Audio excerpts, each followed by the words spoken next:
Пуштањето во употреба на наплатните станици на патот Штип-Миладиновци е инвестиција во дополнителна работничка сиромаштија, реагираа денес од синдикатот. Владата од буџетот одвои безмалку 5 милиони евра за отворање на 2 нови наплатни станици на автопатот Штип-Скопје, кои дополнително ќе го осиромашуваат македонскиот работник од 40 до 270 денари и од 30 до 220 денари во еден правец, само за да дојде на работа, а двојно за да се врати од работа дома. Велат од синдикатот.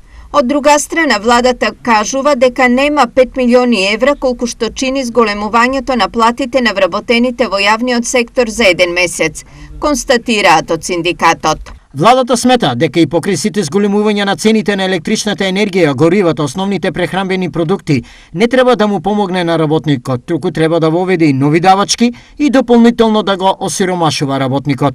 Стои во реакцијата од ССМ.